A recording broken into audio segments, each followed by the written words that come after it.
I forgot to tell you, when you put your paper into your cardstock into your embossing folder, there's a line at the bottom that's used to put your paper in so that it matches up with that line, and that way you get a straight embossing. This one it doesn't matter about because there's not really a right or wrong direction, but if it's a direction, it makes a difference.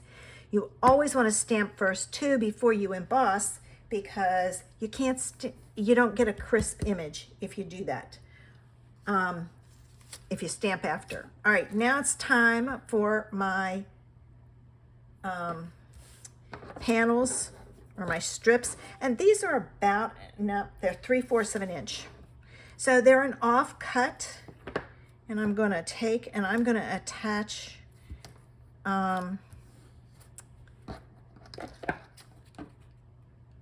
the tear and tape on the back of this, like so. All right.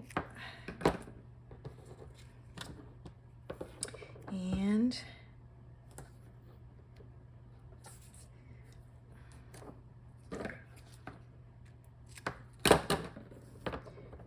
it's like this. I'm just putting 2 strips only because I want to make sure it stays down. All right, so I've got that one. I've got one left, and this is more than I need, but I want to make sure I have enough to go across, and I might just cut it off there. It's going to go diagonal. See, so that's plenty. I just don't want it to be short, and then I have to jury rig a piece underneath of it. Okay, so the first piece I'm going to start with is the piece that I'm going to put on the bottom. So this is the one I'm going to do on the bottom. I'm going to pull off my backs. Make sure you burnish your double-sided tape so that it stays, it doesn't come off. All right, now I'm going to go on here, and I'm going to go on like this and put it down. All right, and I'm pressing down really good. And now I'm going to cut off these ends. All right, and it's best if you just do it this way. Okay, I'm going to throw those away because I don't want to deal with them. All right, my next one, I know, not a good attitude, but it's like, nope, nope, nope. Sometimes you have to bite the bullet and throw it away. Usually I don't, but this time I am. Now, oops, that's the wrong piece. I need this piece next. I looked at that and went, oh no, I put the tape on the wrong side. But I forgot, this is the back of that one. So, all right, this piece is going to go on next. And I'm looking at it.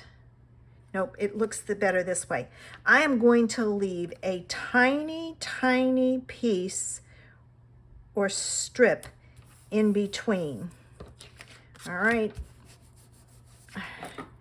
Now I'm going to cut these pieces off. This is a great card to use if you have a bunch of strips laying around. And who doesn't have those? All right, and here's our last piece. And this is going to go on. And again, I'm going to leave a little tiny piece of white showing. If you don't want the white to show, cut it. I mean, put them up, butt them up against each other. But I wanted some white to show. So I left some white in between. Now, you can also do this with a black background and emboss your sentiment. All right, now our next step is our ribbon. And my ribbon's gonna go at the top. So I'm gonna cut my piece and I'm gonna add my double-sided tape to the back. Okay, like so.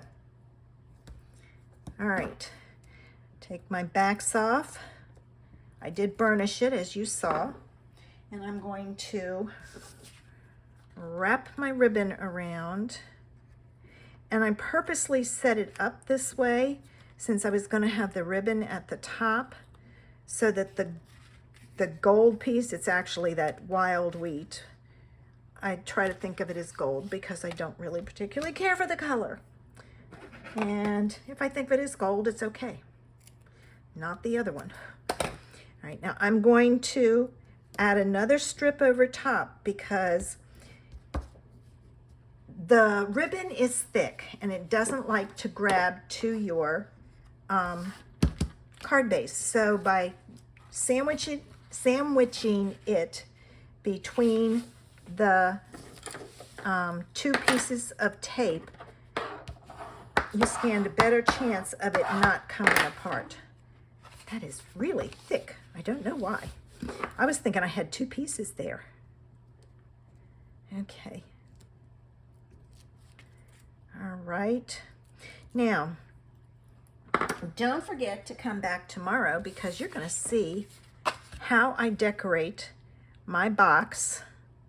Oh, I should have put tape all the way around on these. Totally forgot. I'm doing a series of gift-giving boxes, so to speak, or some ideas for you for Christmas because it's coming. And if you like to make cards and you make a lot of them, you can gift them, and you can use the layouts that I share with you and then make the box, and it's ready to go. You can make it in Christmas colors if you want. I didn't. I left mine general. That way, if I have birthdays coming up, I can give it for a birthday. All right, let me now put this down because I have my tape all the way around and it'll stick. That would not have been good. Okay, there we go. All right. Oh, you know what I don't have? I don't have any gems on here. I think it needs gems. So I'm gonna tie my bow. I have to say this ribbon is really thick, so it's not one of my favorites to use for bows, but I try and pull it as tight as I can. All right, let me cut my ends like so. And then I'm going to grab some glue dots. Oop, yeah, it came off. I was gonna say that one didn't come off, but it did. These are from Paper Pumpkin. All right, let me do this first. That way it won't stick if this one doesn't come off, and it did.